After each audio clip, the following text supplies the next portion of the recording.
Ya, saya. Okey. Untuk slide presentation, adakah Puan akan kontrol ataupun kami akan kontrol? Boleh juga mana-mana pun boleh. Mana-mana pun boleh lah. Ah, Saya ingat yang mudahnya Puan kontrol lah. okey. Boleh. Okey, saya ingat kita tunggu seminit lagi sebelum kita mula.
Bismillahirrahmanirrahim.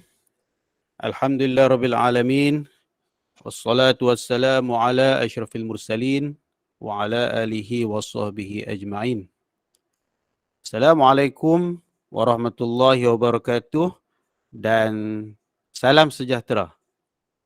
Bagi memberkati sesi webinar kita pada pagi ini, marilah kita mulakan dengan membaca Ummul Kitab Al-Fatihah. Bismillahirrahmanirrahim.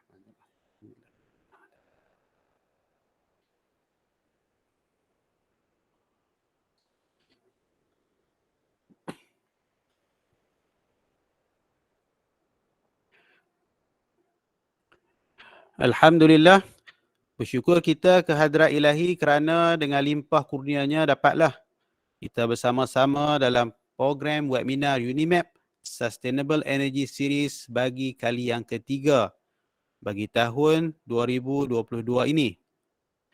Bagi pihak penganjur iaitu Pusat Pengurusan Tenaga dan Kampus Lestari KOSEM UniMAP mengalu-alukan kehadiran semua hadirin dan hadirat ke program webinar ini, iaitu sama ada daripada kalangan warga UniMAP, agensi-agensi kerajaan, para profesional, sama ada jurutera profesional, teknologis profesional, pengurus tenaga elektrik dan lain-lain, dan juga syarikat-syarikat swasta yang sudi untuk meluangkan masa untuk bersama-sama dengan kita pada pagi ini. Selain daripada sesi secara Google Meet ini, webinar ini juga turut disiarkan secara langsung melalui FB Live KOSEM. Tuan-tuan dan puan-puan hadirin dan hadirat sekalian, untuk makluman semua, sebelum ini pihak KOSEM telah pun berjaya menganjurkan 2 siri webinar UniMAP Sustainable Energy Series. Seperti yang kita dapat lihat di skrin, sesi kita yang pertama iaitu pada 14 Februari 2022 yang bertajuk Energy Audit Conditional Grant, Its Impact to the Organisation and Nation, yang telah disampaikan oleh Encik Muhammad Shah Hambali daripada Seda Malaysia. Untuk siri yang kedua telah dijalankan pada 30 Mac 2022 yang bertajuk Implementing Energy Efficiency Through Legislation and Policy, yang telah disampaikan oleh Encik Zulkifli Umar daripada Suruhanjaya Tenaga. Kedua-dua siri ini telah pun mendapat kelulusan CPD daripada pihak BEM sebanyak 2 jam dan juga daripada pihak MBOT sebanyak 1.5 jam. Jadi kepada tuan-tuan dan puan-puan yang hadir di kedua-dua sesi ini bolehlah untuk menggunakannya bagi tujuan CPD kepada BEM dan juga kepada pihak MBOT. Dan pada hari ini iaitu 29 Jun 2022 kita meneruskan lagi sesi UniMAP Sustainable Energy Series dengan siri yang ketiga yang bertajuk Low Carbon Cities Framework, Malaysia's Effort Toward Sustainable Development and Climate Change Agenda. Tajuk ini adalah sangat penting kerana ianya melibatkan usaha-usaha yang dijalankan oleh pihak kerajaan ke arah menangani isu pemanasan global dan juga perubahan iklim yang mana bukan setakat di peringkat negara sahaja, juga di peringkat antarabangsa. Pihak penganjur telah pun memohon CPD dengan pihak BEM dan MBOT untuk program ini dan insya-Allah kita akan maklumkan kepada para peserta melalui email apabila mendapat kelulusan daripada pihak BEM dan juga MBOT. Hadirin dan hadirat sekalian, bagi membincangkan dan mengupas berkenaan tajuk ini, pihak KOSEM telah membawakan penceramah khas yang sememangnya pakar dan berpengalaman dalam isu yang kita akan bincang ini, iaitu Puan Nur Hasliza binti Muhammad Mukhtar selaku Senior Director di Malaysian Green Technology and Climate Change Corporation, MGTC. Assalamualaikum Puan. Waalaikumsalam, Tunku. Ya, pihak KOSEM ingin merakamkan ucapan terima kasih kepada pihak Puan khususnya dan juga pihak MGTC amnya kerana menerima jemputan untuk bersama-sama kita pada pagi ini. Sebelum saya serahkan majlis kepada penceramah kita, di sini saya ingin membacakan sedikit biodata berkenaan beliau. Iaitu Puan Nur Hasliza telah bersama-sama dengan MGTC sejak daripada tahun 2001. Yang ketika itu dikenali sebagai Pusat Tenaga Malaysia. Sekarang ini berkhidmat sebagai Senior Director untuk Climate Action Group yang mana beliau memfokuskan untuk kerja-kerja konsultansi dan juga penasihatan iaitu advisory untuk kerajaan negeri, kerajaan tempatan, local government dan juga sektor swasta ke arah untuk mengurangkan greenhouse gas emission. Jadi di sepanjang 20 tahun pengalaman beliau, beliau berpengalaman dalam pelbagai projek, di antaranya adalah low carbon cities, energy audit, conditional grant, My Hijau, Government Green Procurement, GGP Project, ASEAN Energy Management Scheme dan berbagai lagi projek yang berkaitan dengan green technology. Untuk pengetahuan sidang pendengar, selepas sesi ceramah ini kita akan adakan sesi Q&A yang mana para pendengar boleh menanyakan soalan kepada penceramah sama ada secara terus ataupun menulis di ruang komen di Google Meet ini. Justru itu tanpa melengahkan masa, pihak majlis menjemput dan mempersilakan Puan Nur Hasliza untuk menyampaikan ceramah beliau. Dengan sukacitanya dipersilakan. Okay, terima kasih Tunku sebagai pengerusi majlis pada pagi ini. Assalamualaikum warahmatullahi taala wabarakatuh dan selamat pagi. Salam sejahtera. Berdasarkan apa tadi yang telah diberitahu oleh Tunku pagi ini saya akan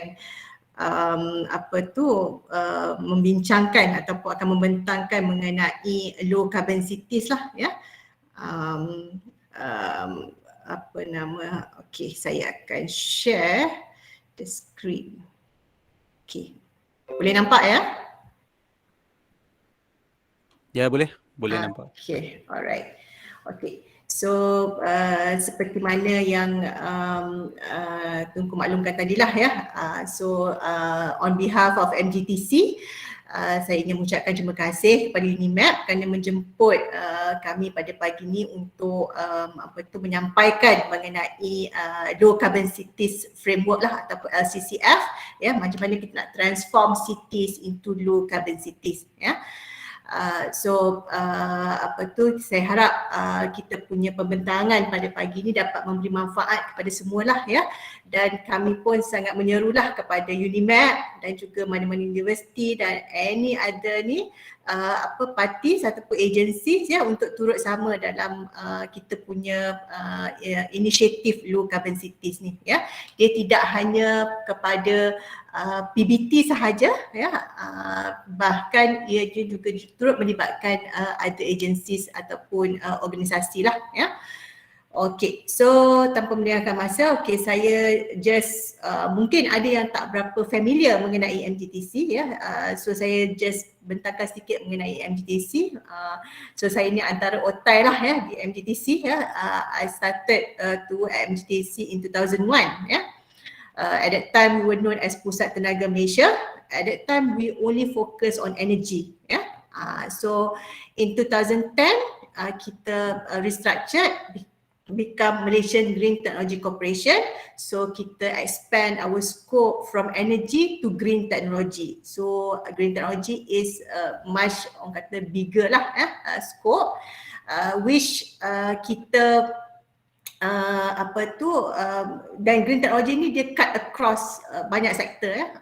So energy, waste, water dan sebagainya, ya. Dan pada tahun 2019 actually kita restructured lagi sebagai Malaysian Green Technology and Climate Change Center at that time, and then pada tahun lepas kita tukar balik kepada corporation lah. So itu dinamakan MGTC, Malaysian Green Technology and Climate Change Corporation. So kita masih lagi maintain kita punya abbreviation as MGTC lah, ya. So di bawah tu we can see that the progress, ya, some of the key milestone lah from Pusat Tenaga Malaysia until kita sebagai MGTC lah, ya. So daripada 1998 kita establish until sekarang lah 2021, ya. Certain program tu kita masih lagi teruskan lah, ya, which contohnya kita punya iJam is our annual event, ya. So this year we are going to have a physical event, ya. After 2 years kita berdepan dengan pandemik, so we have a virtual iJam, ya. So iJam ni adalah International Green Tech and Eco Product Exhibition and Conference Malaysia ataupun iJam, ya. And then kita akan buat dalam bulan 10 ni lah, ya, pertengahan bulan 10, ya. So we welcome all of you to come to our iJam lah, ya. And then GTFS, now kita dah ada GTFS 3.0, now is under Dana Jamin, is no longer under MGTC. And then Low Carbon Cities Framework, this one kita nampak dekat situ, ya, we have started this initiative since 2011, ya. And then IMAS, ini maybe some of the energy manager already macam enroll our energy manager punya training course, ya, and also energy management gold standard or EMGS on the certification of end users. Maksudnya organisasi tu dapat 1 star, 2 star or 3 star depending on your energy management punya initiative lah. And then My Hijau Mark Recognition Scheme, so this is also another program lah that we have, ya. Macam for Muslim, for example, kalau you nak beli produk, nak beli food, you will look into halal logo. So My Hijau Mark ni is a recognition scheme which it is useful for procurement ataupun for procurer, ya, untuk if you want to purchase any goods and services, so you look for My Hijau logo, ya. So this is also under MGTC. And then Green Investment Tax Allowance and Exemption ataupun GITA and GITE, this one pun this will end next year. So for those companies, kalau ada companies dalam ni, ya, you should grab this opportunity untuk apply for Green Investment Tax Allowance ataupun untuk yang nak purchase any asset ke which with related to green technology lah, ya. And then income tax exemption for those service companies, ya, yang new service companies that 100% of their business is in green business, so you can apply for income tax exemption, ya. And then we're also doing the energy efficiency and low carbon transport Malaysia, and also Green Technology Master Plan lah. Ni antara kita punya main document right now. Yeah. So now we are reviewing our Green Technology Master Plan. Yeah. Kita tengok setakat mana pelaksanaan dan achievement daripada 2017 until 2021 lah. So after 5 years, kita tengah review apa target dah achieve ke belum, apa inisiatif dah buat, ya, apa gaps lagi lah. So now kita tengah buat that review, and we will publish later lah, ya. Okey, ini adalah sedikit role of MGTC lah, ya. We support the National Climate Change Agenda.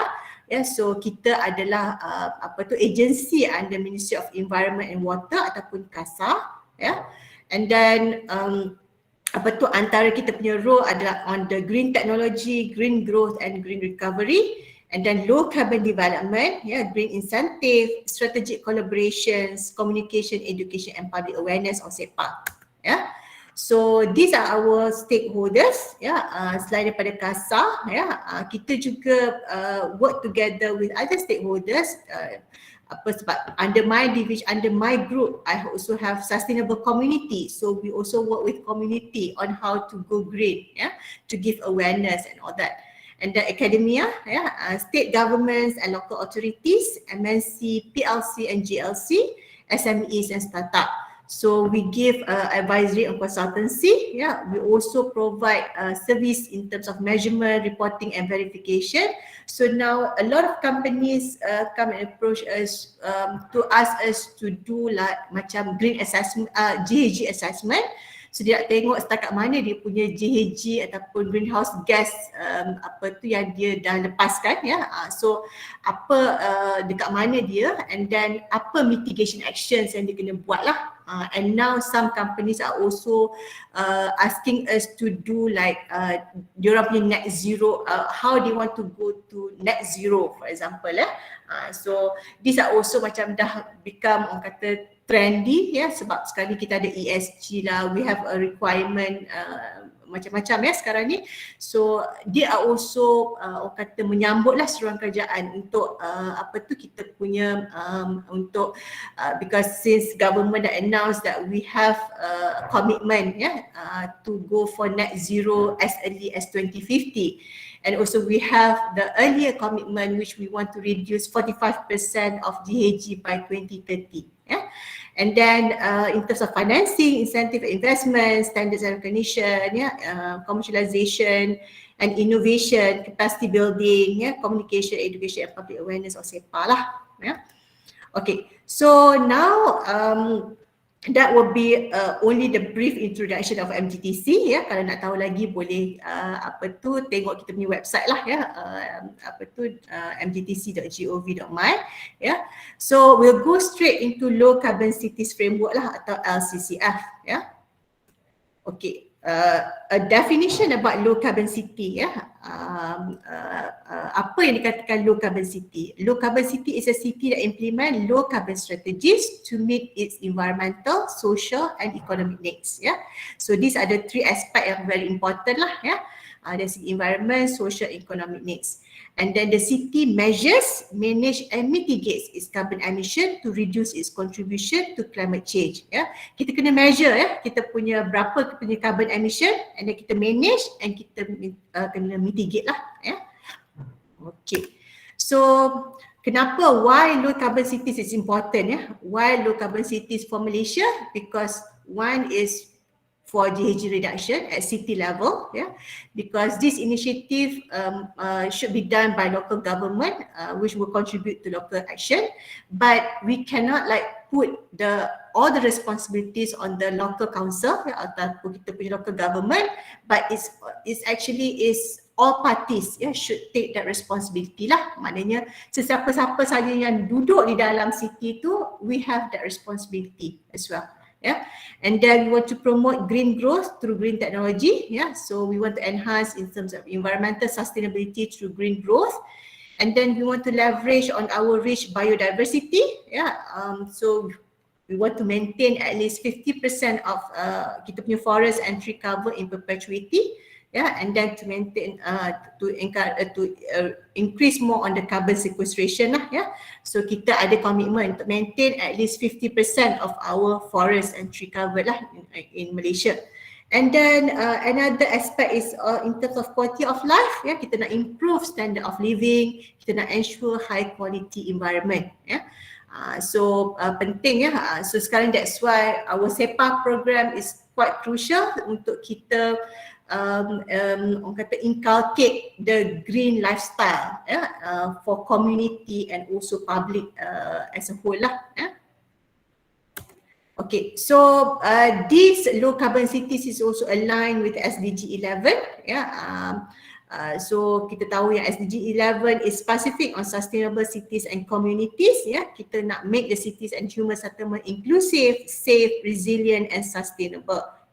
So there are few targets under SDG 11. So you can see this in terms of affordable and sustainable transport system, inclusive and sustainable urbanization, reduce the environmental impact of cities, provide an access to safe and inclusive green and public spaces, and also strong national and regional development planning. So planning is very important. That's why the urban planning too is very crucial in the cities. Okay, so LCCF or Low Carbon Cities Framework, what is it all about? So kita buat ni adalah untuk guide our stakeholders to lead by example and implement low carbon cities effort. So dalam cities ni termasuklah municipalities, developers, universities and others lah and the target is to reduce carbon emission intensity by 45% per GDP per capita by year of 2030.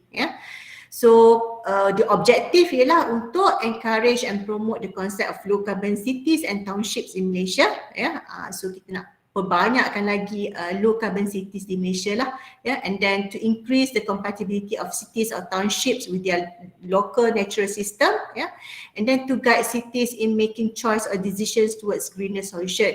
So kita nampak sekarang ni selain daripada isu yang orang nampak sekarang ni berlakunya flood,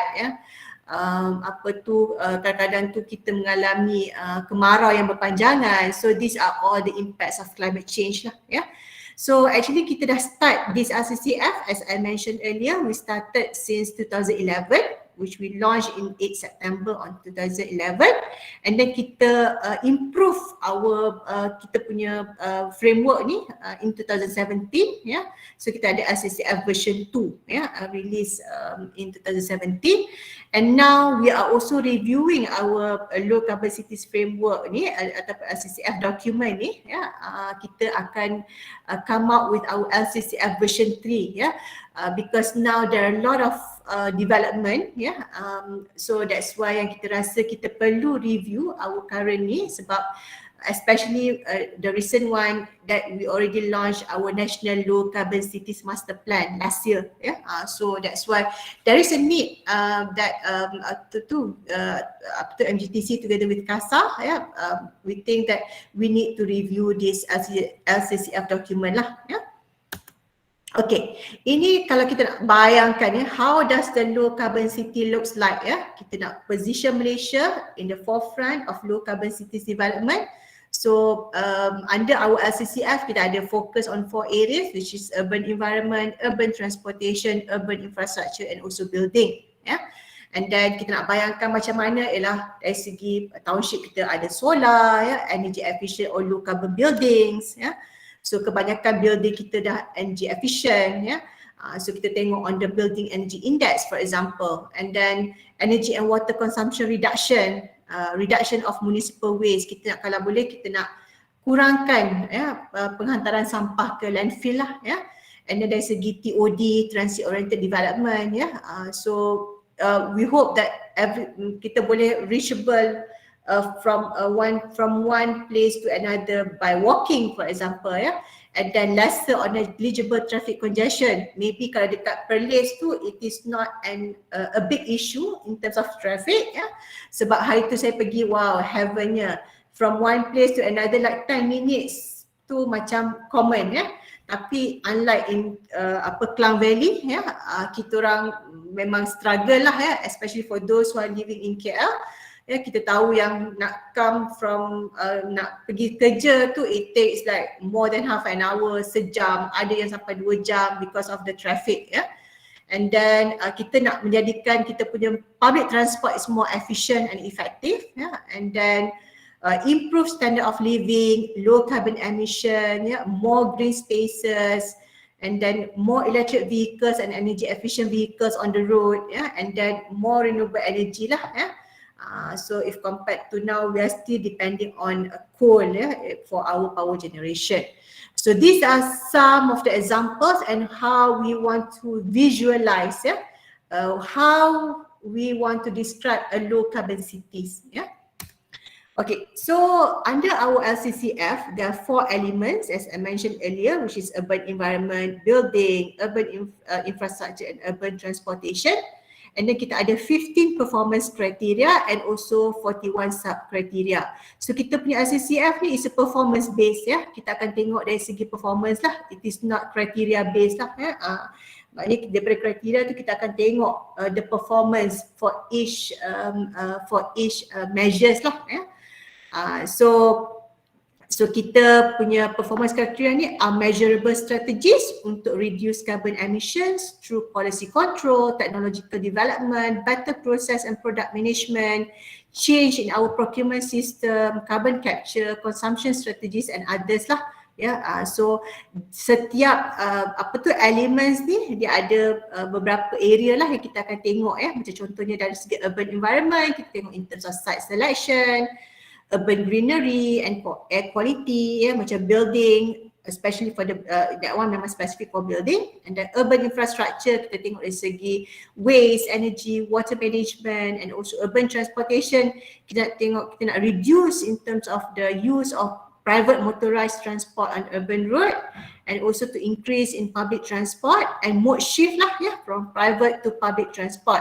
And then use of low carbon transport improvement to level of service of road links and junction and utilization of TOD approach.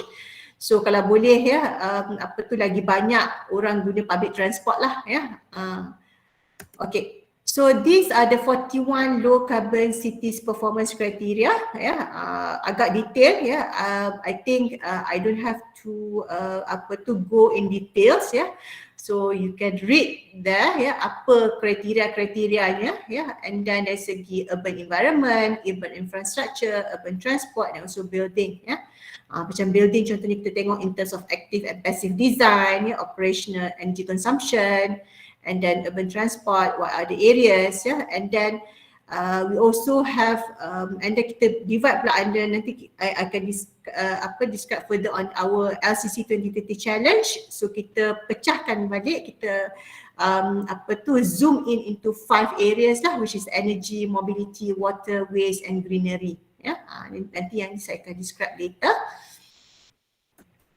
Okay, so this is where I want to highlight on the Low Carbon Cities 2030 Challenge.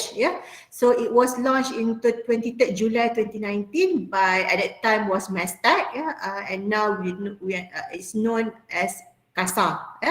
So kenapa kita introduce to this Low Carbon Cities 2030 Challenge?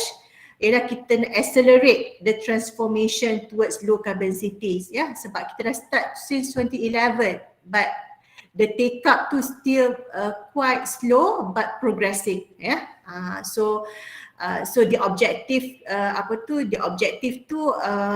kita nak ataupun kita punya target ialah kita nak establish 200 low carbon zone and 1000 low carbon partners by 2030 and then and then achievement so far kita dah train more than 70 local authorities in Malaysia so sekarang ni kita ada about 155 local authorities in Malaysia so more or less kita dah train about half lah of the local authorities and then we have 41 local authorities yang actively participating tak semua yang dah train tu aktif that's why now kita try untuk approach them so that alhamdulillah last year government bagi grant ya for PBT untuk dipanggil di bawah grant pemerkasa ya, dipanggil grant pemangkin bandar rendah karbon ataupun gerak ya. So itu pun salah satu inisiatif from government ya waktu PKP atau MCO itu untuk boost ekonomi ya, untuk membantu kontraktor-kontraktor selain daripada untuk kita accelerate the implementation of low carbon cities, low carbon initiative in the cities lah ya. So government dah approve about 35 million ya for PBT ya. So each PBT will get maximum of 250,000 yeah, and then they can implement all these 5 areas that I mentioned earlier lah, with energy, waste, water, mobility or transport and also greenery yeah. So itu pun salah satu cara macam mana kita nak encourage PBT untuk execute green initiative in their cities lah yeah.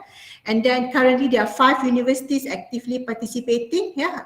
So we also hope that UniMAP will also after this will involve lah in our LCC 2030 challenge, which I believe that just recently UniMAP pun participated in our training program yeah, which we had in Kedah. So kita kumpulkan semua Kedah punya PBT ya, dan kita jemput sekali UniMAP lah ya.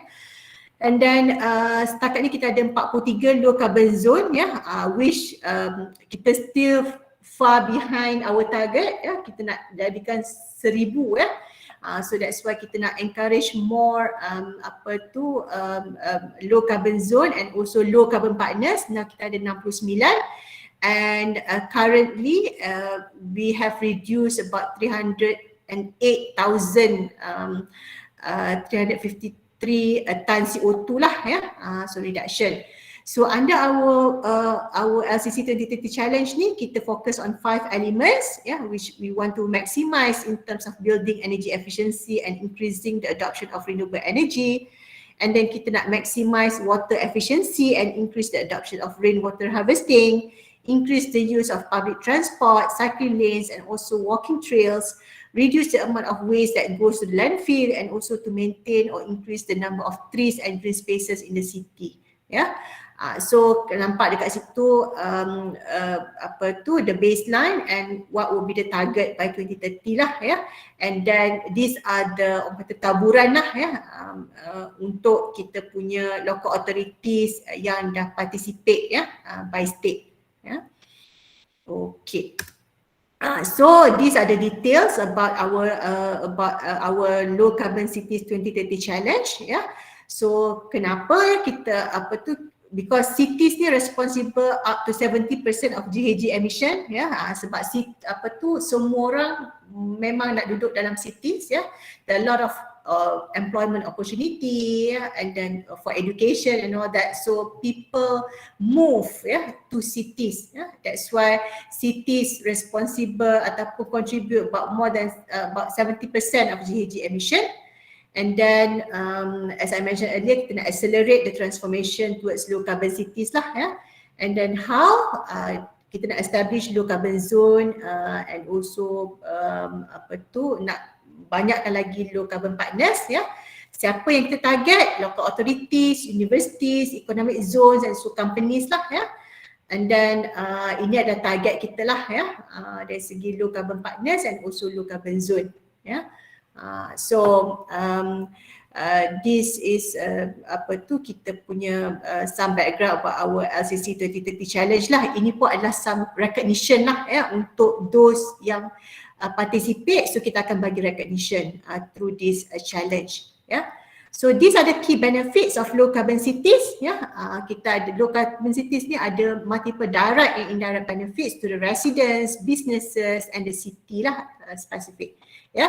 So kita punya benefits in terms of kita boleh dapat clean air ya, clean water, clean land ya, and then in terms of cool ya, cool trees, cool building, cool city ya. So kita nak kurangkan in terms of the heat island effect ya.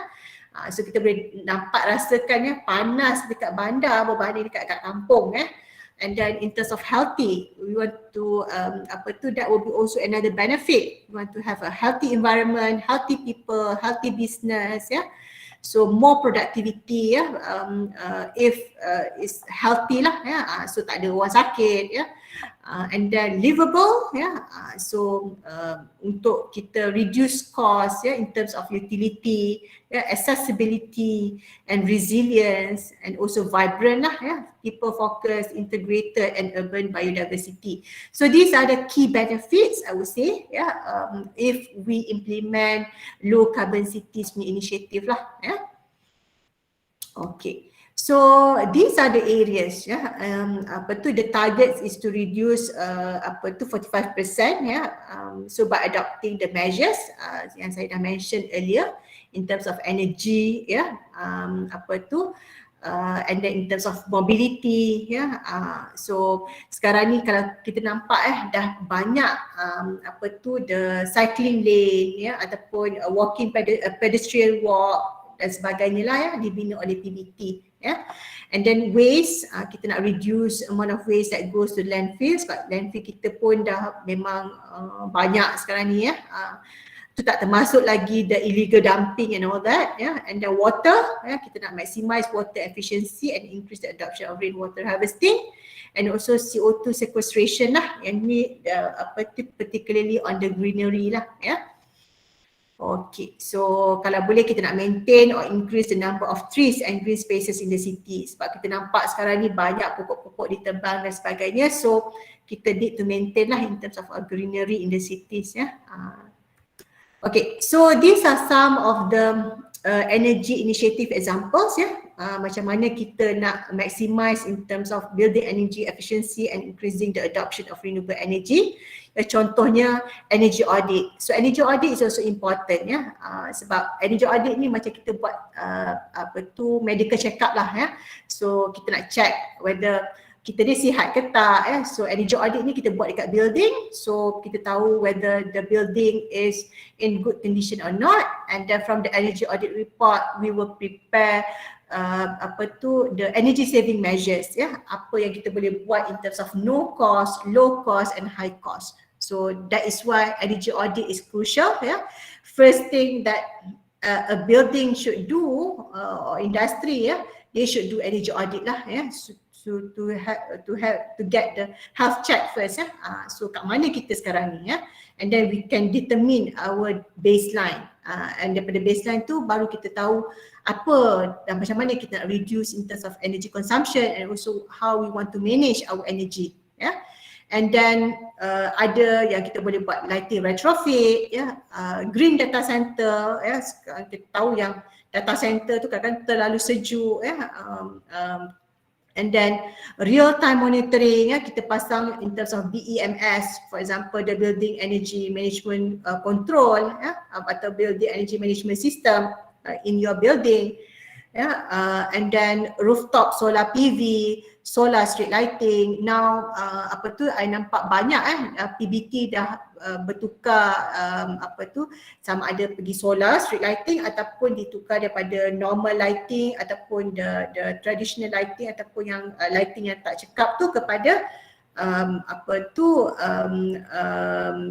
kepada LED lighting lah and then awareness ni pun sangat penting which actually kita boleh buat awareness ni ataupun no cost measures kita tak ada perlukan keluar apa cost pun actually kita boleh reduce up to 5% actually in terms of energy consumption just to create awareness among the occupants ataupun the building occupants lah ataupun yang residents in that area so ada yang lebih ni kepada SCMV punya upgrade so that's why kita kena identify lah from the audit apa yang kita boleh buat in terms of no cost, low cost and high cost sebab kadang-kadang tu we always like jump to terus pergi solar which we know that's why yang perception of people when we want to go green it is expensive because we always jump into the high cost new measures which is solar kan Actually kalau you dah buat on the no cost and low cost, actually you can maybe bila you tengok dah ada perubahan sikit tu, you tak adalah perlu install solar yang lebih besar capacity kalau you dah efficient ya. And then that's why satu lagi yang penting ni during the design stage lagi, which you already design your building as energy efficient building ya. So in terms of orientation of the building, the material of the building and so on ya. So itu pun sangat penting lah ya, macam contohnya our building in MGTC building ni ya. Yes, our initial cost at that time sebab kita buat tahun 2006 2007 ya. So at that time the cost is quite expensive, but now the cost of material solar PV is quite cheap now. Pada masa tu contohnya our solar PV cost is about 30,000 per kilowatt peak, and now we can only get from 4,000 to 5,000 kalau mahal pun ya per kilowatt peak. So this is how kita tengok in terms of the price going down significantly ya, because of the demand and all that. And then macam kita punya building pun because of memang from the design stage lagi kita pay our electricity bill is about like 3,000, 4,000 and maximum of 5,000 per month ya. Kalau compared to normal building they have to pay like 20,000 and more ya. So with the same size ya, we pay less than 5,000 because of kita dah take into consideration of energy efficiency and renewable energy punya elements during our design stage ya. Okay, so these are the examples. And then in terms of mobility initiative ya, for example sebab kita nak increase the use of public transport ataupun bus or cycling lanes, walking trails and other low carbon modes ya. Sekarang ni kita ada buat river trails ya. And then Malaysia KASA pun dah ada target nak buat denai sungai kebangsaan dan sebagainya lah. And then kita ada walkways ya, traffic management, cycling facilities, cycling lanes ya, e-bus, EV dan juga BRT lah ya. Contohnya our KSU ya, KSU dia nak try cycle from dia punya rumah di Bandar Baru Bangi untuk ke Putrajaya. So this is also another example lah ya, to walk the talk and sekarang ni kita nampak cycling ni is orang buat waktu weekend ya, more on the lebih kepada recreation ya, exercise dan sebagainya. Tapi how we want to change the culture to cycle to work macam mungkin dekat Perlis tu possible sebab masih lagi jalan tak sibuk and then tak jauh sangat from one place to another ataupun in the campus itself you can also cycling, encourage students to cycle to class and all that and then sekarang ni antaranya kita juga tengah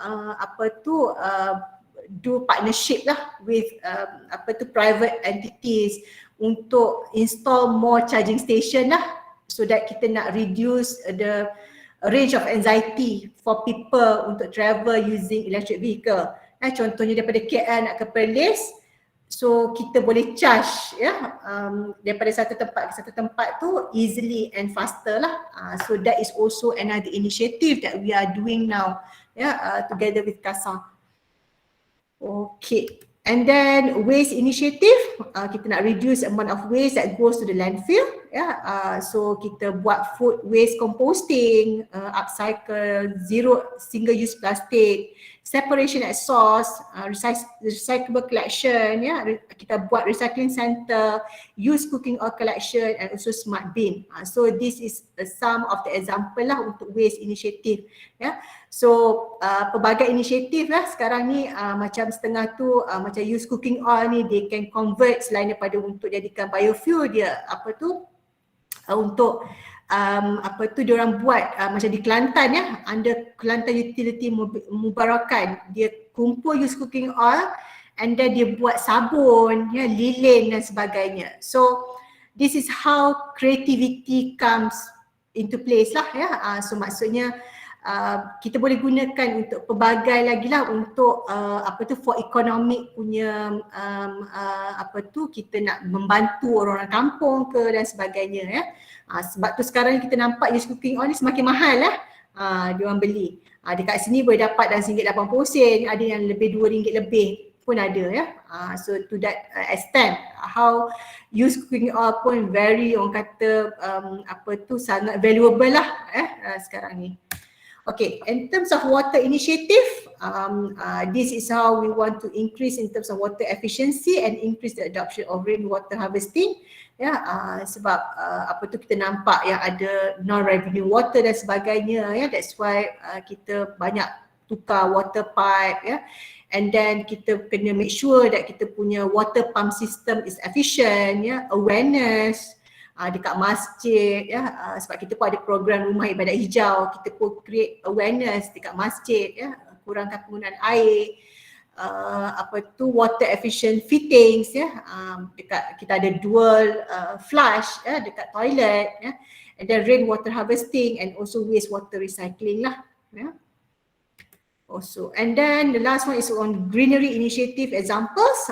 Kita ada tree planting sebab kita nak maintain or increase the number of trees and green spaces lah. Ya, so tree planting. Sebab tu sekarang ni banyak ya CSR doing by the companies ya untuk tree planting, tanam pokok bakau dan sebagainya lah.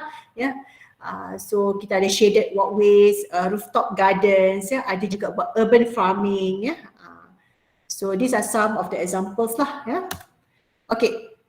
And then what are the driving force for our LCC 2030 challenge? Because our commitment lah ya, because Malaysia's commitment to reduce GHG emission intensity by 45% by 2030, and also we know that in terms of climate change and global warming ya, kita nak limit global warming to 1.5 degrees C lah ya.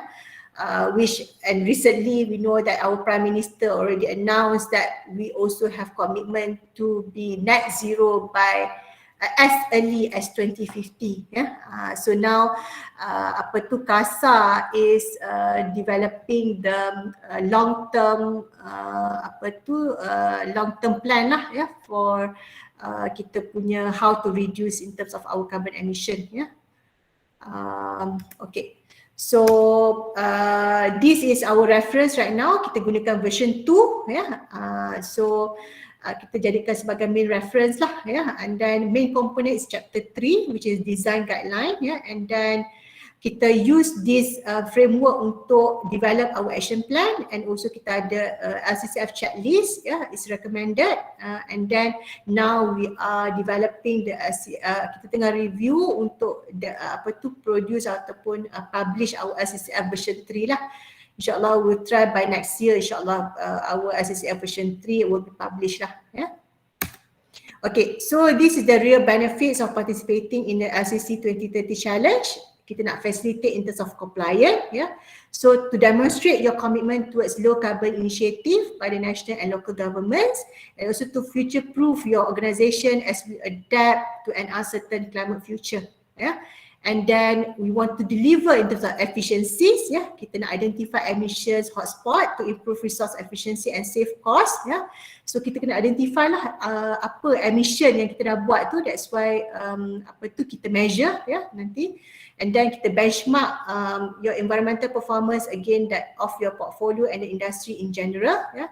That's why some companies dia nak juga buat benchmarking lah, so with the same industry dekat mana dia ya. So sekarang dia agak susah ya, tak ada lagi that benchmarking study tu, agak limited ya di Malaysia.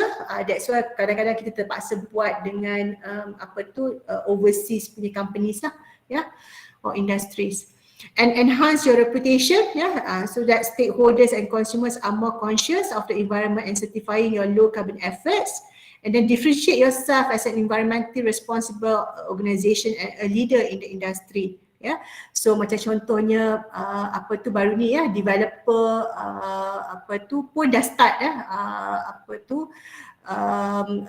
buat dia punya inisiatif lah ya untuk dapatkan recognition by KASA ya.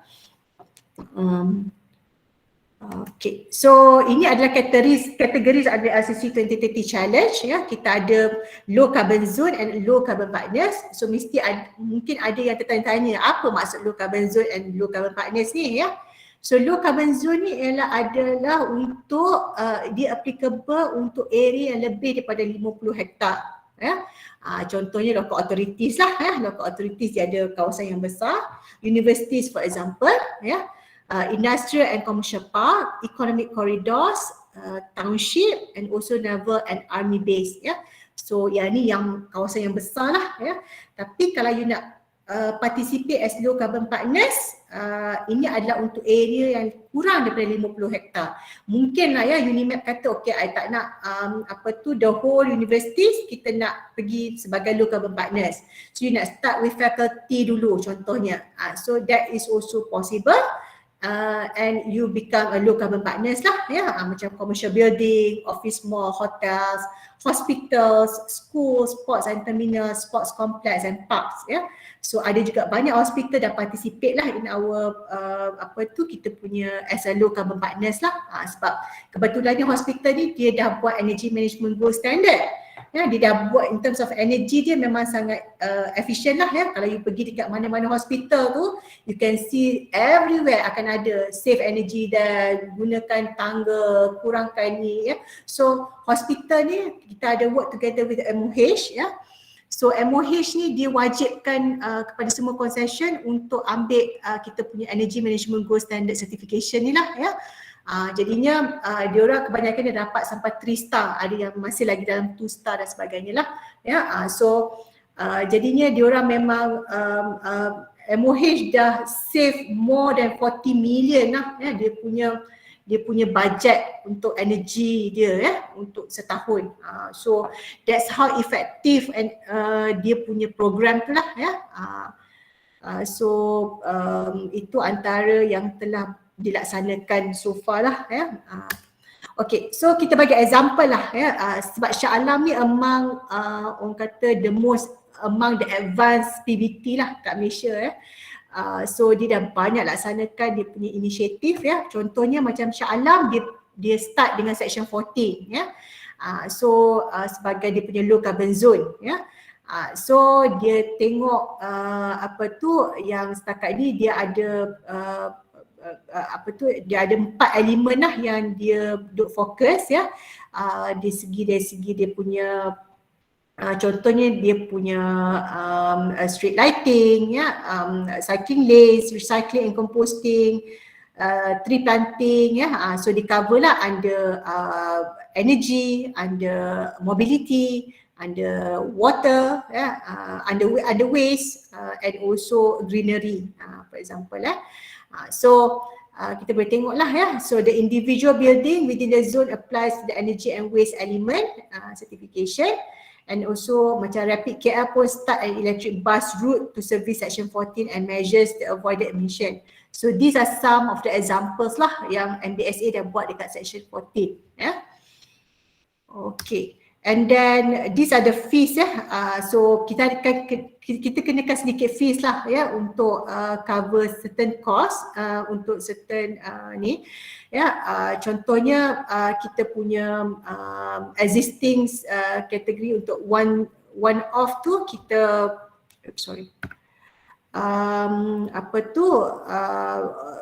untuk registration kita kenakan dalam 5,000 ya. And then untuk low carbon zone untuk partner 1,500, and then kita ada audit fee lah ya, sebanyak 2,000 untuk provisional. Provisional ni adalah baseline ya, and then diamond audit ni kalau you dah boleh reduce carbon, then you go straight to diamond audit lah, which is 3,000 ya. And then kita pun ada juga terima design kategori. Ini kebanyakannya adalah kita punya developer lah ya. Macam baru-baru ni ada yang developer yang also participate in our design kategori lah ya. And then dari segi guidance, support, kita akan buat help desk, kita ada buat clinic session, is all free lah, kita akan support ya. Cuma yang cost tu lebih kepada kita nak support in terms of kita nak buat award ceremony dan sebagainya lah ya. So these are the fees yang kita charge lah ya. So kita akan bantulah ya kalau siapa yang dah register untuk kita punya LCC 2030 challenge ni, kita akan buat clinic session dengan percuma lah ya. So kita akan guide sampai you submit you punya application lah. Okay, so this is data required which I think most of you, I believe you are aware ya. Kalau dari segi energy kita mesti akan ada TNB bill ya, and then water bill ya. In terms of waste tu kita kena tahulah ya, in terms of berapa ton waste generate in a month for example, and then mobility in terms of traffic count ya, traffic count survey, and also greenery tu dari segi landscape lah, inventory ya, berapa pokok dan sebagainya ya. So kita akan tengok dari segi carbon sink lah ya, ataupun carbon sequestration. Okay.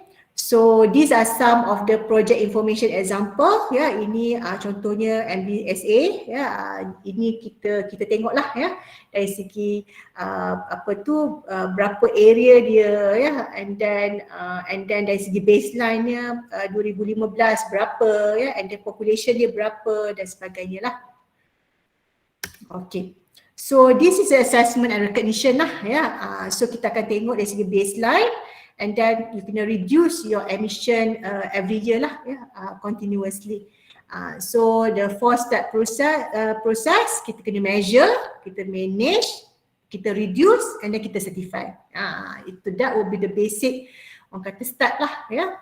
So recognition ni dia ada dua lah ya. Satu kita bagi provisional certificate kita panggil ya, which kalau yang mana-mana yang develop baseline kita ada komitmen ya, macam mana kita reduce emission, kita akan bagi provisional certificate. And then diamond recognition ni adalah bila kita any organisation tu ataupun that zone tu dah achieve emission reduction lah ya. Kalau 1 diamond kita bagi kalau dia just 1% reduction ya. 5% kita bagi 2 diamond, 10% kita bagi 3 diamond, 25% kita bagi 4 diamond, 45% kita bagi 5 diamond. Ya, so ultimately kita nak semua reduce about 45% lah ya overall. Okay. So this is the process flow ya. So you can attend the LCC 2030 challenge briefing, and then kita boleh book consultation session, submit registration form, pay one-time registration fee, and then you go to and then we will conduct a private or workshop, attend or clinic session, and then prepare the LCC report ya, and then kita submit report, which kita every year kita buat the deadline will be on 30th August lah. So it's not too late ya, pada mana-mana yang berminat tu boleh still submit ya. So sekarang ni baru hari ni dah 29 Jun ya. So kita ada lagi dalam 2 bulan lah ya untuk preparation of the report, and then kita akan buat audit ya. So lepas tu kita akan present to our committee ya, and then our steering committee will be checked over by our KSU, and then final result and also pay audit fee lah upon successful award of certificate, and then kita akan bagi low carbon cities award lah ya. So ini adalah macam mana the certificate looks like ya.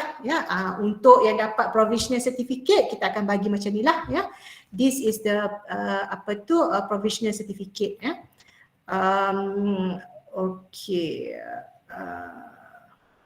So this is the provisional certificate, and then this is the diamond recognition lah. So kita akan bagi plaque and also the diamond recognition lah. So dekat situ dia akan tulis ya, you punya energy berapa diamond, waste berapa diamond, water and also greenery in terms of achievement lah ya. Okay. So now I want to move to National Low Carbon Cities Master Plan ataupun NLCCM ya. Okay, as I mentioned earlier, so kita punya National Low Carbon Cities Master Plan ni kita dah launch last year in July 2021 ya. So this is the the document lah, which you can download in the website of GTLCC ya. Sebab this project was implemented by SEDA ataupun Sustainable Energy Development Authority, SEDA. Project ni under UNDP GEF lah ya. Among the output of the GTLCC project is this National Low Carbon Cities Master Plan. And CASA agreed to appoint MGTC as the implementing agency lah untuk this National Low Carbon Cities Master Plan. So now we are rolling out this master plan. Yeah. So this master plan kita take into consideration all the current document apa yang ada at national and sub-national policy context lah. Yeah. Dari segi kita punya green technology policy, kita punya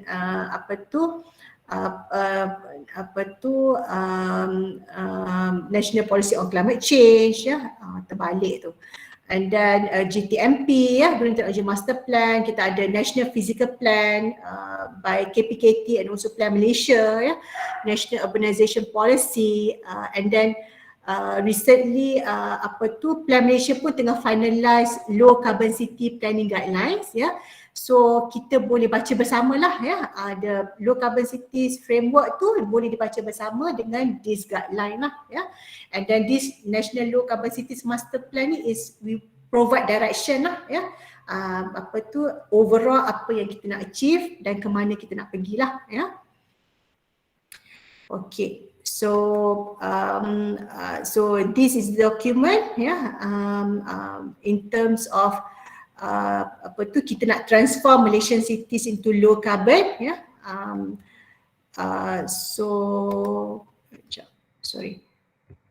Kita ada ada 3 key drivers, which is governance and implementation framework.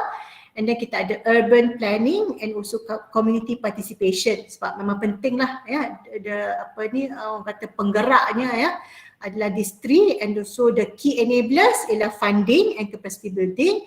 This is also very crucial ya, sebab funding ni bila kita nak implement ni, funding is very crucial. Sebab recently kita orang pun ada meeting dengan few organisation lah ya, yang diorang pun nampak this funding ni quite critical lah. So not in Malaysia and also for other countries lah, especially in ASEAN countries ya. So that's why dia nak tengok lah dekat Malaysia apa funding yang available lah ya. So far yang kita ada gerak tu lah, tapi so far is sekarang ni I would say is a one off, but we hope that we can have another gerak 2.0 lah ya. So under gerak ni kita dah approve about 141 application from 141 PBT ya. So maknanya daripada 155 tu 141 PBT kita dah approve dia orang punya application on low carbon punya inisiatif ya. So antara projeknya ada yang tukar, yang pasang rainwater harvesting dekat pasar ya. And then some of them change their lighting to LED lighting, dia punya street lighting ya. Tapi gerak ni, this grant ni memang must benefit the community lah. Maksudnya is not for PBT tu. Maksudnya dia tak boleh buat inisiatif dekat bangunan dia lah. But kita punya syarat dia adalah mesti memberi manfaat kepada komuniti setempat lah ya. That's why dia akan pilih macam mana dia punya waste management dia, ataupun dia buat cycling lane ya. So nanti kalau nampak signboard this project is funded by gerak tu, this is under kita punya grant pembangkit bandar rendah karbon lah ya.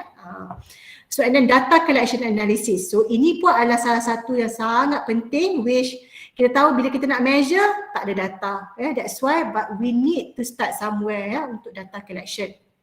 That's why bila kita cakap kita nak buat green GHG assessment ya dekat mana-mana organisasi, data semua available, tapi bila kita tanya ya, kita tak pernah measure kita punya waste. Berapa waste kita produce satu hari, and then berapa sebulan ya, berapa setahun.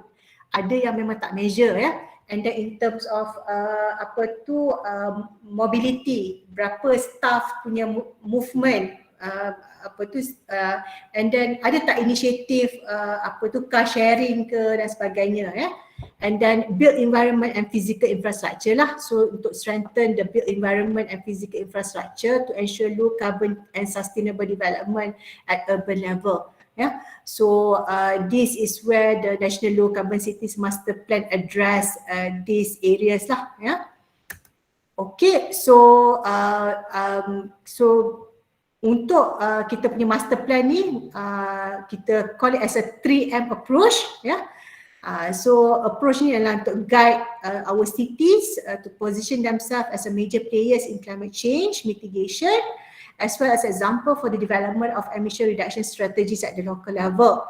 So that's why yang 3M tadi tu ialah measurement. Kita kena measure our GHG emission by establishing the baseline and providing a periodic monitoring. And then kita manage management of the low carbon development in terms of policy, targets and planning. So daripada bila kita dah measure tu, kita dah ada baseline, kita kena ada target lah. Kita mungkin adakan policy, contohnya policy untuk no single use plastic use in your building, for example. Contohnya macam kasar sekarang ni kita ada plastic baskets. So diorang ni memang make sure that there is no plastic bottle in any events of KASA and also agency under KASA lah, contohnya. And then apa target kita, apa plan kita target kita nak reduce by certain percentage by what year, for example. And then kita mitigate lah kita dah ada semua tu, kita akan mitigate. So mitigation of the emissions through design implementation of programs and projects. Kat situ yang kita kena start design program lah. Contohnya you want to be net zero, for example, ataupun carbon neutral by certain years. So untuk achieve tu kita kena ada program lah contohnya kena mungkin bagi subsidi ke ataupun encourage more car sharing ke. Macam contohnya kita pernah buat macam for those who buat car sharing ataupun carpooling, kita akan bagi special parking contohnya. That is how we want to change the culture. Sebab sekarang ni kalau nak change the culture ni kita paksa bagi gula-gula sikit so nak berebut parking yang covered parking, so kita bagi some privilege lah. Itu antara yang kita pernah buat lah sebelum ni. Okay. So these are the target cities lah under kita punya Low Carbon Cities Master Plan. Untuk kita buat semua tu agak mustahil untuk kita terus semua. So kita dah select 33 cities 33 city. So kita dividekan kepada group 1, group 2 and group 3 lah antaranya group 1 tu Han Tua Jaya, Iskandar Malaysia, Iskandar Puteri, Johor Bahru KL, Kulai, Melaka, Pasir Gudang, Penang, PJ, Pontian, Seberang Perai, Sepang and also Shah Alam lah. And then kita ada group 2 and group 3. Kalau tengok dekat sini all the capital cities adalah dalam senarai. So because bandar-bandar ni memang banyaklah memainkan peranan penting lah untuk reduce in terms of carbon lah. Okay. So this is kita punya roll out timeline lah so sekarang ni kita masih lagi dalam phase 1 ataupun engagement session so kita nak engage dengan kita dah engage dengan setakat ni kita dah engage dengan KPKT dan also Plan Malaysia dan all the dia punya key players lah under KPKT. Sebab KPKT ni is orang kata parents kepada all the PBT lah Plan Malaysia dan sebagainya. And then kita pun dah juga dah engage dengan Kementerian Wilayah lah so far and now we also want to engage the state government so we will start somewhere in July kita akan start engagement with the state government and also local authorities lah So benda-benda ni memang kena support from the state government ya. Baru it's good that state government yang monitor lah. Macam contoh Kelantan ya, we have a very good mechanism lah ataupun approach sebab di Kelantan they have Kelantan Utility Mubarakan ya. They monitor, dia yang jadi perantara kepada PBT ya, which state government that empower diorang ya. So that's why yang kita dapat sokongan state government bagi some allocation untuk all the local authorities ni. Ada 12 kalau tak silap saya local authorities kat Kelantan untuk participate dalam kita punya Low Carbon Cities 2030 Challenge ya. So bezanya Low Carbon Cities 2030 Challenge ni kita macam bottom up approach tau. Kita start dengan zone yang kecil ya.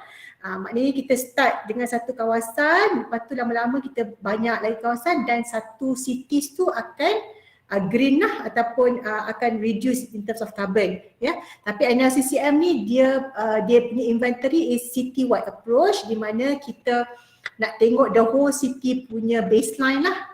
So that's why kita yang ni lebih mencabar lah ya. So that's why yang kita kena engage dengan these 33 local authorities ya, and also technical agencies ni untuk orang kata support lah this initiative ya. So kita akan buat regional roadshow ya. So we will start in July ya. Kita akan buat zon utara, selatan, timur and central and also Sabah and Sarawak lah. So that is our plan ya. And then phase 2 is more on the implementation ya. So implementation ni start dengan data collection ya, kita kena buat low carbon cities action plan based on the 3M tadi ya, capacity building, sectoral target setting. So that will be on phase 2 and phase 3 is monitoring lah. So kita akan buat annual reporting to low carbon city committee lah ya. So this is the timeline. Kita tengok daripada 2022 sehingga 2050 ya. Untuk group 1 cities ya, 15 PBT tu by 2022 diorang dah sepatutnya kena develop dia punya GHG inventories and establish 33% reduction targets ya.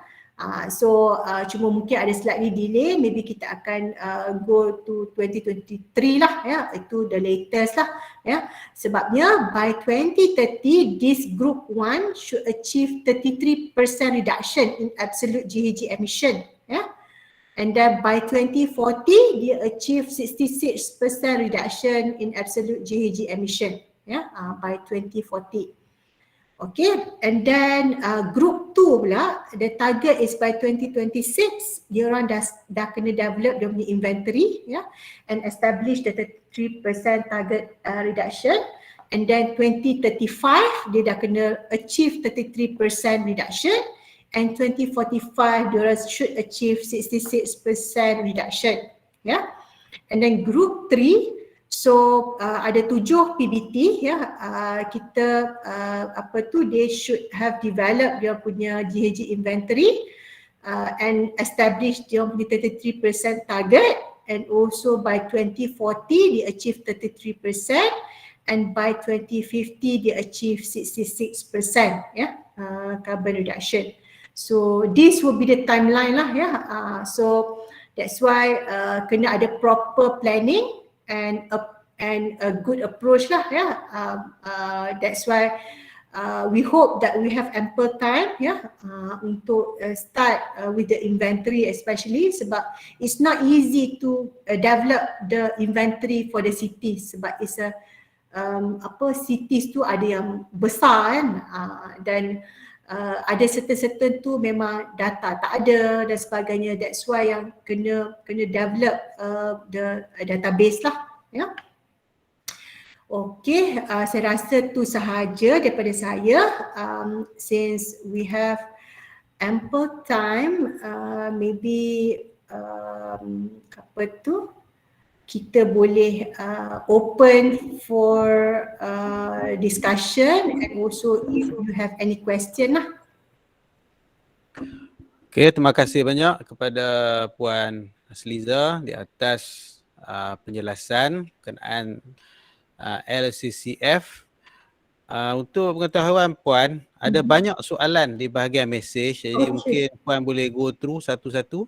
Ada banyak soalan. Oh, banyak soalannya. Kita mungkin boleh mula dengan Mr. Yok Litan. Dia tanya pukul 10.30 tadi. Okey. Oh, ini daripada okey, jap ya.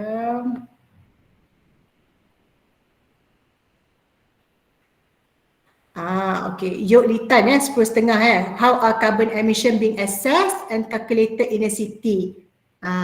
So tadi saya rasa saya dah jelaskan apa macam mana kita nak assess in terms of carbon emission in the city lah Kita akan measure dari segi dia punya energy dia. Actually kalau dalam kita punya low carbon cities master plan ni dia lagi komprehensif lah so dia kita akan ikut GPC lah, which is the align with international punya standard so untuk kita punya low carbon cities tu untuk LCC 2030 challenge tu it is a bit easier so kita assess in terms of the energy, waste, water, in terms of transport, mobility and also sequestration lah in terms of the carbon, in terms of berapa carbon sequestration. Tapi untuk nanti untuk yang 33 cities ni kita akan start dengan city-wide punya approach. So kita akan ikut GPC protocol for cities lah so global protocol for cities. So this will be more comprehensive lah so that's why yang itu nanti kita akan bagi specific training lah untuk PBT dan juga sesiapa yang nak start measure in terms of the carbon emission so and then you can also refer to sekarang ni kita dah ada website untuk GHG inventory tu so you can go to GTRCC punya website kita ada GHG inventory punya website lah and then what standard do we adopt for zero carbon building in Malaysia?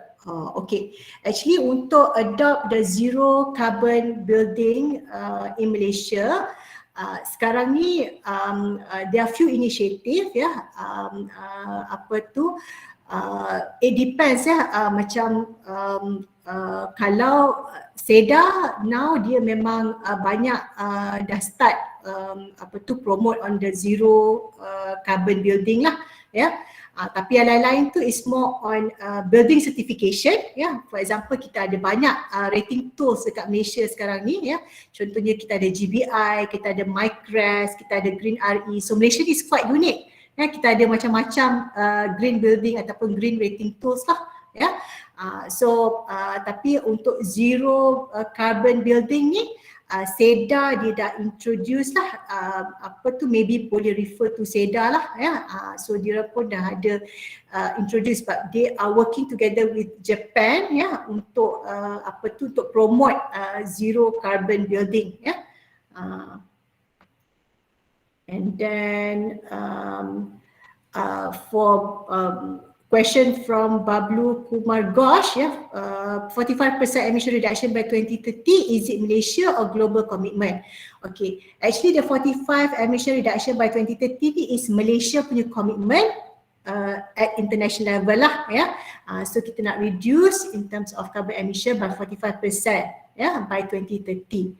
So that is our commitment dekat international lah, which is kita ada COP kalau tahu yang every year kita ada COP and then kita pun ada reporting to our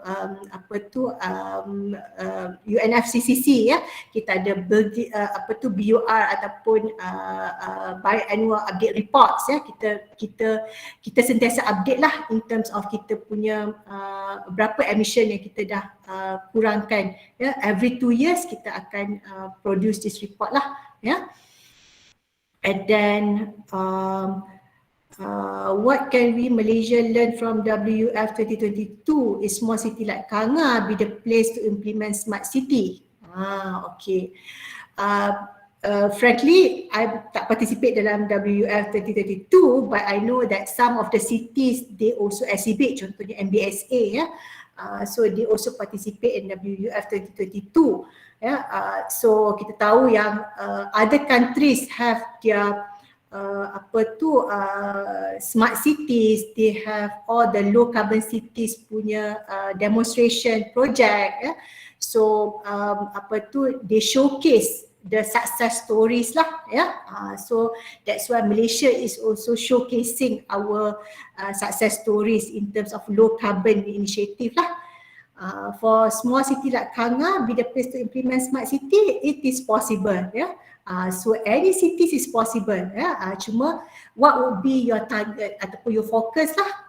Maybe we can start with low carbon ya, and then go to smart city, because smart city ni is more, orang kata all being smart ya, semua ada monitoring ya, the cost is a bit higher lah ya. So but any cities is possible ya. And to start ataupun to embark on this smart city implementation lah ya. So I believe tomorrow or on 5th of July, if I'm not mistaken, MIT is organizing a conference on smart city. So MIT is the one that among the champion lah for this smart city initiative. So you can also look into MIT new website to get more information on the smart cities. But for MGTC and CASA, we are more focusing on low carbon lah. So smart cities ni kita tahu yang that can complement but we start with low carbon, and then it will come all the smart elements lah. So that will be very good. Okay. And then Puan Hasliza from Tai Eng Lim, any example of a low carbon city in the world that has achieved reduction of 45% carbon emission? Of the 5 criteria, what is the weightage of each of the 5 criteria? Okay. We can look at kalau worldwide kita boleh nampak macam Sweden, they are also quite advanced in terms of dia punya Sweden smart cities we have engaged with them. Memang a lot of success stories can be learned lah from Sweden, for example but in terms of the reduction or target ni is different so macam 45% ni is for Malaysia lah kita achieve that is our target in terms of the weightage of each criteria tu, memang kita setakat ni memang under our LCC 2030 challenge, kita memang target setiap sectors tu untuk dapat 5 diamonds lah, ataupun at least 40 untuk dapatkan 5% ataupun 45% reduction for each criteria of the 5 tu lah And then from Muhammad Azarusani, I'm quite interested in battery electric cars technology. I understand the government is encouraging people to buy electric cars by having EV road tax exemption from 22 to 2025. Betul. However, the existing EV road tax calculation is quite expensive and not practical, especially if you have BEV car that has output or more than not battery ni. So my question, will government do major revision on EV road tax pricing before the exemption period ends on 31st December? Actually kan, if I'm not mistaken, in terms of EV punya road tax ni is very cheap. Sebab macam last time kita orang punya kita ada few EV cars kan, memang very minimum lah.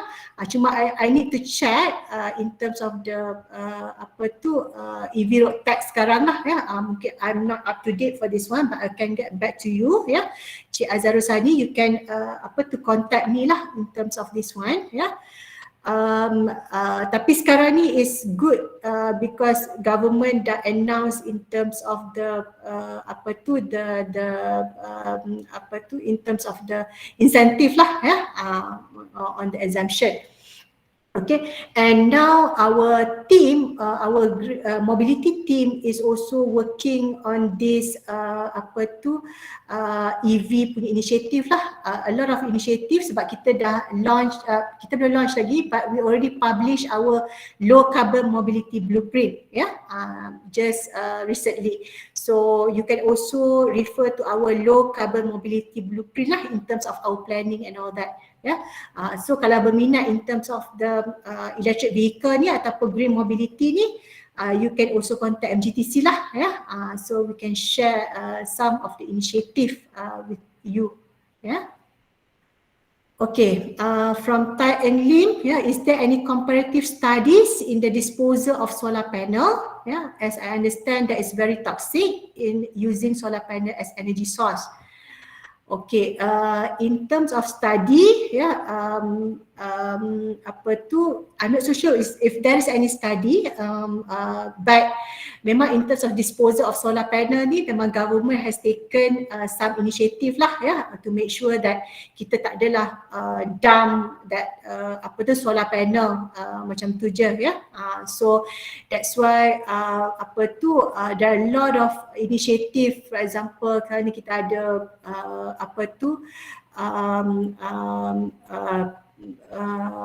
under government lah, that kita ada extended producer responsibility ataupun EPR, so these are some of the initiative yang government dah tengah buat, which we want to make sure that all the disposal ni kena properly lah, maknanya producer kena ambil balik dan sebagainya lah untuk dispose properly,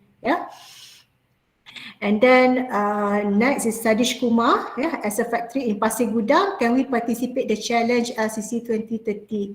Yes, you are welcome. You can contact us. My team will assist you if you want to participate in this LCC 2030 challenge. As factory, you can participate as LCC partner lah, because your area is less than 50 hectares. So yes, we welcome you, and my team will assist lah, on your participation. Okay, Yok Litan, is our certification on par with any other world standard? Is this recognized in any other countries in the world? Okay, so far in terms of our certification, it's not a certification, I would say it is more on recognition, So the recognition ni we use we also have we follow in terms of the guideline lah, ataupun the protocol or standard, so we are not just simply certified. Sebab tu I would not prefer to use certification, but it's more on recognition. Sebab kita punya LCC 2030 challenge ni kita follow the protocol as I mentioned in terms of the kita punya data collection and all that tadi, but then maybe other countries they have different recognition punya scheme lah, but this one for Malaysia, actually why we want to do why we introduce this LCC 2030 challenge is we want to encourage cities and also companies or organisation to participate in this low carbon initiative, so that we can start small, but then we can if everybody is playing their role, so at least one day that the whole city will be green lah, that's why we have this LCC 2030 challenge. That's why we call it as a bottom-up approach. So we start small, with one zone, and then we move to another zone, and then at the end of the day, we want to have in the whole city is green, so ataupun low carbon, and then from Ernie Narina binti Awang Saleh. Langkawi has been gazetted as low carbon island in 2015. Can Madam share what other initiatives has been done for Langkawi and how we can support smart partnership? Yes, betul. Langkawi has been gazetted as low carbon island. Tapi we see that there are a lot of challenges lah ya, to convert that island to be a green island ya, ataupun low carbon island. Sebab in terms of transport, for example it's not easy that we want to change from the ICE car to electric car, for example, okay? So it takes time, yeah. That's why now a lot of initiative ataupun effort done, yeah. We slowly try to resolve in terms of waste here, yeah, waste issue. And then in terms of mobility pun hari tu kita bawa one or two of our vehicles to Langkawi ya, to introduce electric vehicle. And how kita nampak ya, EV ni tak ada asap ya, it will create tak ada noise ya. So kena ada awareness ya, so that all the taxi owners ya, then they were open ya untuk change their vehicles into EV and all that. So a lot of issues macam contohnya nak convert to in terms of incentive and all that. So these are some of the challenges lah. In terms of support, yes, we welcome all the technology solution provider untuk smart partnership, for example, untuk make sure atau we want to ensure we achieve our low carbon island punya effort or initiative ni lah ya. So maybe kalau small island tu mungkin senang sikit ya, is a bit easier if compared to big island lah ya, sebab dia dah membangun ya. So kita try to resolve progressively lah ya. Contohnya kita try to resolve in terms of waste management dia, in terms of mobility dia, energy ya, dan sebagainya lah. So there is a progress, cuma belum lagi orang kata fully, orang kata nak kata low carbon tu in progress lah ya. So kita ada work with various parties lah ya, dengan LADA ya, dengan Majlis Perbandaran Langkawi dan sebagainya lah.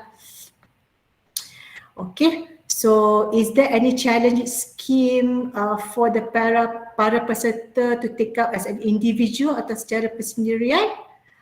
Untuk individual ni kita tak ada lagi lah ya, tapi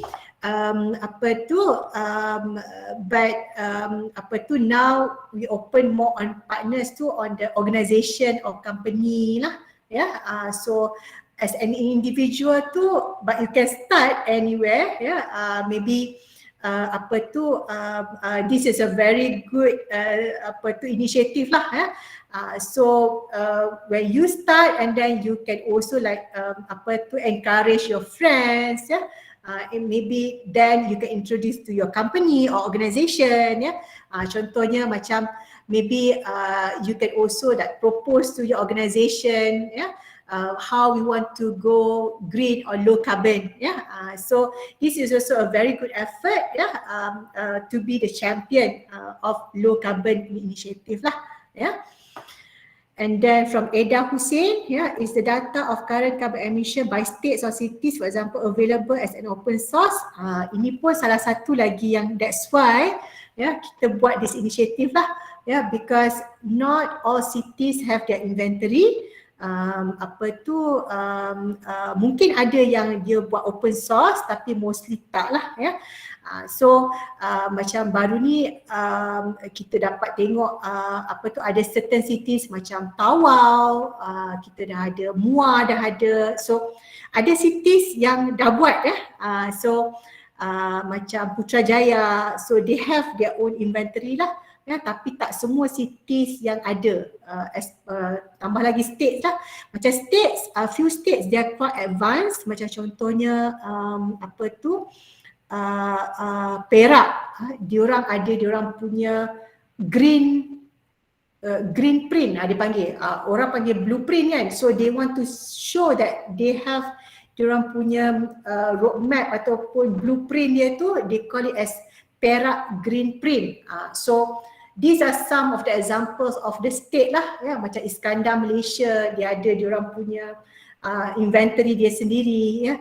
So masing-masing dah start, ya, the initiative to develop dia punya baseline and also dia punya inventory lah, ya.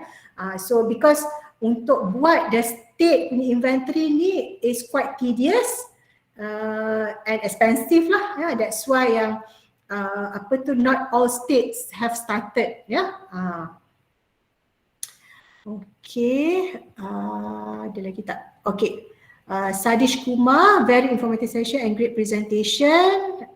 Nur Azlin, okay, Sheikh Ataullah, I'm curious about how the implementation of this program, because right now there's a lot of people owns a car. Betul? So my question, how do you start assuring people to use public transportation instead of going by car? This is a very good comment, yeah, I would say. Because, yeah, I agree with you. People now own at least a family, at least have 2 cars, I would say, yeah. So that's why we can see a lot of cars on the road, yeah. Kita nak start assuring, how we want to start assuring people to use public transport, instead of going by car. So that's why the awareness, public awareness that we are doing, and then we also have few programs, for example, we do with DBKL, for example. So we have a car free day, every Saturday, for example. And then we also have program. We had program with DBKL to wearing office attire by cycling. So we want to encourage the citizen, the public to use bicycle to work, for example. And then so that's why we can see that the PBT or the local authorities now, they are quite aggressive in terms of establishing or construct their bicycle lane, pedestrian walk and so on. So other than that, we also now we also encourage the use of electric vehicles, which we want to reduce in terms of the emission, So that's why we provide the charging station. Now we have installed more than 300 charging stations in Malaysia, but in total we have like about 600, if I'm not mistaken, which we are targeting 10,000 charging station by 2030. So that will be our target. So we are still way behind, but that's how we try to do partnership with private sectors, to install charging station in Malaysia, so along the highways, so that we can reduce in terms of the range of anxiety using the electric vehicle, because right now most people use EV just traveling in the cities, it is not secure for them. They feel like it's not secure to travel for long distance, but now there are a lot of we also have a few partnership with companies that bring more electric vehicle in the country lah, so these are some of the initiatives that we are doing together with government and also the public sectors, the private sectors, Okay, Siti Khadijah, can you share universities that have joined the LCC challenge? Among the universities that have joined the LCC challenge, UITM, UITM, and then other than that, if I'm not mistaken, UMP,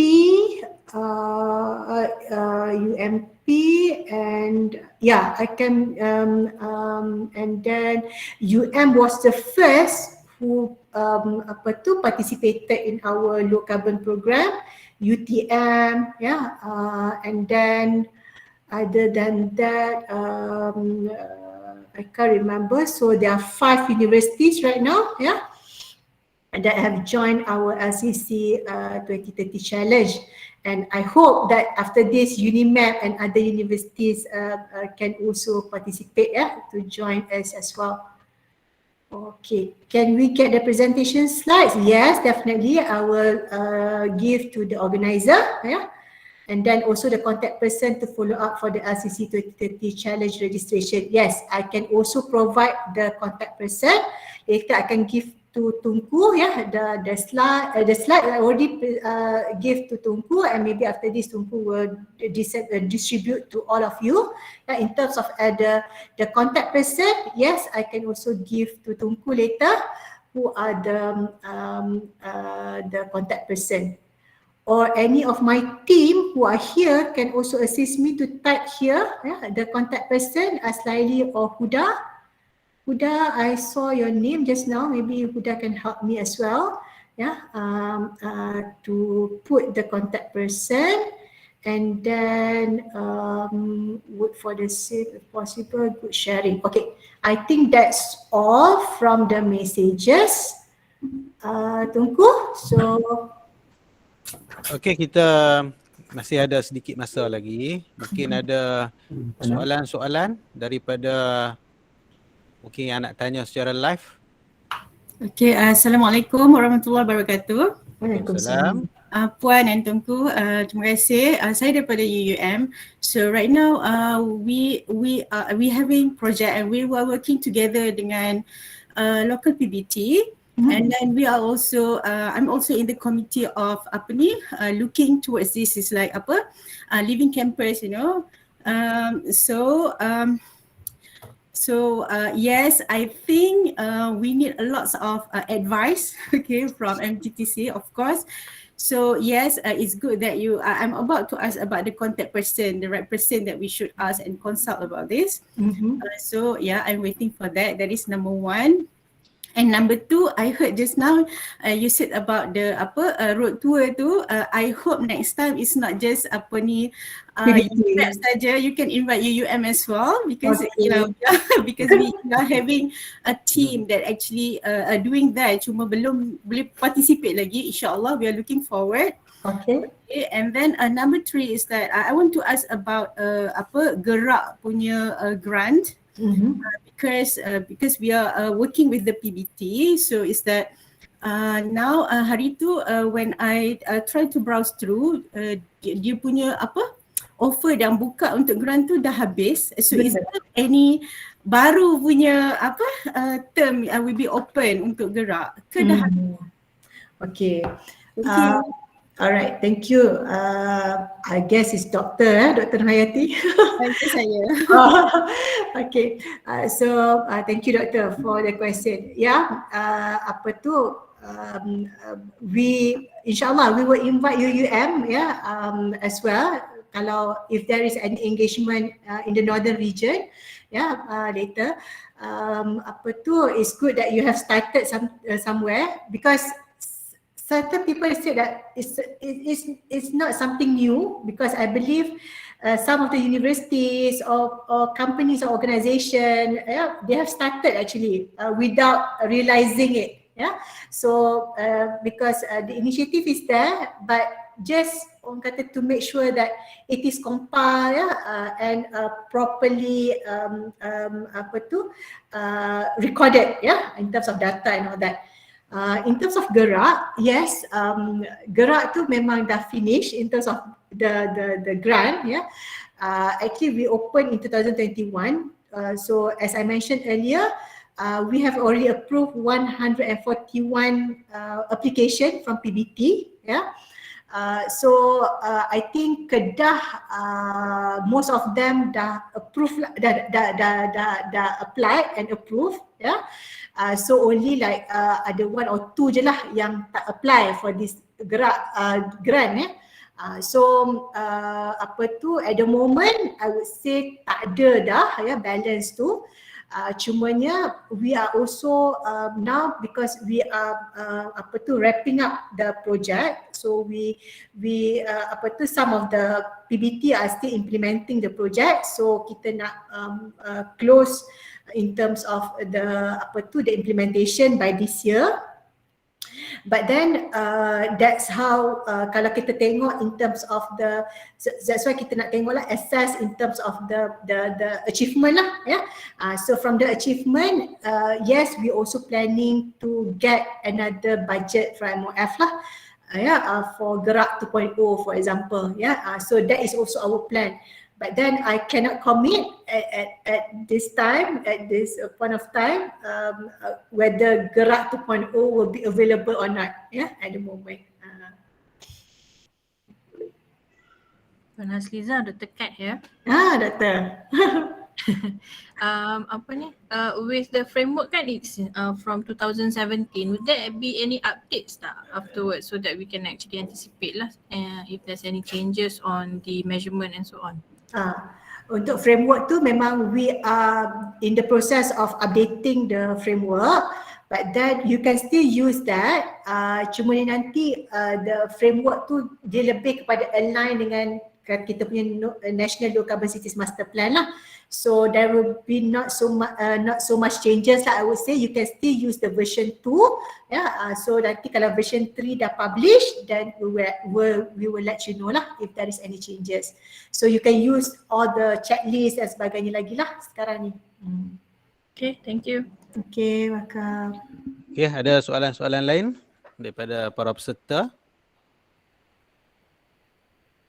Okay, saya ada satu soalan untuk Puan berkenaan dengan mungkin pihak MGTC ada maklumat berkenaan UBBL, sejauh mana elemen green technology, energy efficient ataupun low carbon city ni dimasukkan ke dalam UBBL oleh pihak berkuasa tempatan. Okay, sebab at the moment Tunku, untuk UBBL tu is one of the reference lah, ya. Sebab tu yang dalam kita memang sentiasa bagi tahu PBT lah, among the reference should be UBBL or the relevant policy and documents lah, ya. Cumanya sama ada ke tak dalam diorang punya tu, yang itu saya pun tak berapa pasti, ya. Tapi in terms of the requirement tu memang kita sentiasa maksudnya waktu kita consult dengan diorang, kita always highlight lah, ya, on the requirement dan sebagainya lah. Puan, saya ada lagi satu soalan. Ya. Sorry, Tunku boleh ke? Saya Boleh, no problem. Untuk phase pertama, which is engagement. Alright, so basically they have to achieve 33% reduction target tu. Is that only the planning ke ataupun the results? Oh, okay. Untuk yang 33% tu actually memang the absolute number tau, the absolute emission. So that's why yang kita buat in phases lah. Macam group 1 tu kita buat untuk tahun ni dia orang dah start buat dia orang punya baseline, ya. And then by certain years dia kena achieve by 2030 dia dah kena achieve contohnya 33% absolute GHG emission reduction. So dia bukan planning, ya. Sebab tu planning tu dia kena buat daripada sekarang, ya. Maknanya dia dah ada baseline, that's why dia kena ada target lah. Daripada situ baru dia macam mana dia nak achieve 33%, 66% by certain years. So sebenarnya 33% tu is absolute GHG emission reduction. Okay, thank you Puan.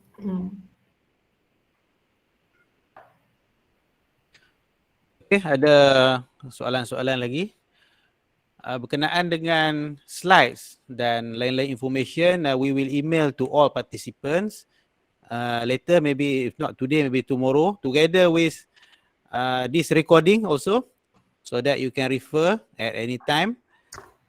We will email based on the attendance list. So make sure that everyone please fill in the attendance list, then you will get the certificate immediately. Isi dapat terus. Ada bagi email, I need to check in terms of dekat chat box tu, I dah letak the contact person lah. Okay, boleh teruskan dengan pertanyaan.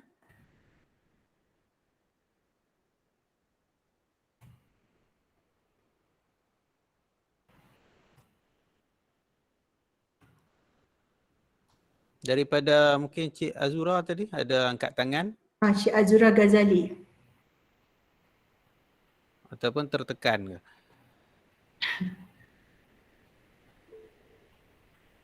Accidentally. Aku boleh ambil gambar ke? Ya. Ada soalan-soalan lagi tak daripada para peserta?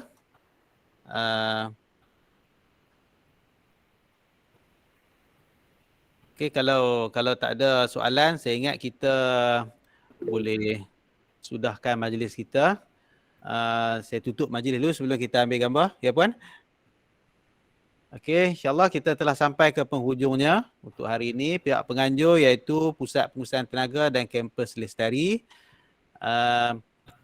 mengucapkan terima kasih banyak kepada pihak penceramah kita iaitu Puan Hasliza daripada MGTC di atas satu perkongsian yang sangat mantap yang diberikan. InsyaAllah semoga apa yang disampaikan akan memberi manfaat kepada kita semua. Dan sedikit sebanyak menyumbang kepada usaha-usaha kerajaan ke arah menurunkan, mengurangkan greenhouse emission.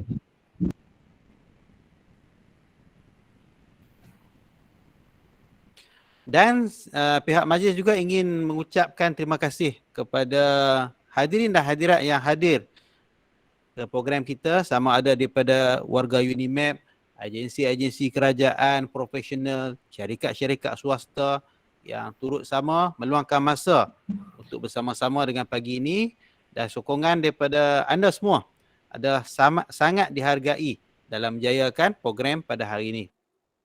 Dan jangan lupa untuk mengisi kehadiran, menerusi link attendance yang disertakan. Link attendance tu ada di sebelah atas, kita dah post balik ke bawah itu, dan insyaAllah sijil akan terus didapati daripada email yang tuan-tuan masukkan. Dan dari segi slide presentation dan lain-lain maklumat, kita akan emailkan kepada tuan-tuan dan puan-puan berdasarkan maklumat dalam attendance list ini. Akhir kata, pihak majlis memohon kemaafan sekiranya terdapat salah dan silap semasa program ini berlangsung, dan sebelum bersurai, marilah kita mengambil gambar beramai-ramai. Jadi minta tuan-tuan yang ada untuk membuka kamera dan kita boleh ambil gambar sebelum kita bersurai.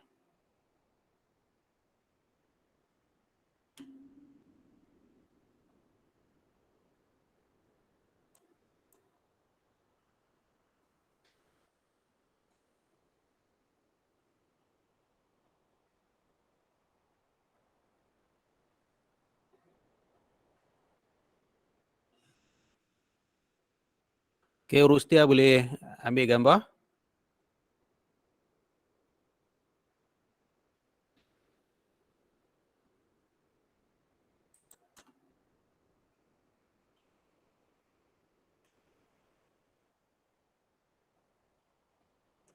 Okay. 3, 2, 1. Boleh? Okay, boleh Kira. Okay. 3, 2, 1. Alright, thank you. Okay, sekian. Assalamualaikum warahmatullahi wabarakatuh. Kita tutup dengan kafaratul majlis. Subhanakallahumma bihamdik, asyhadu an la ilaha illa anta, astaghfiruka wa atubu ilaik. Sekian. Assalamualaikum warahmatullahi wabarakatuh. Okay, berjumpa lagi. Terima kasih Puan Zaliza. Okay, terima kasih. Jumpa lagi.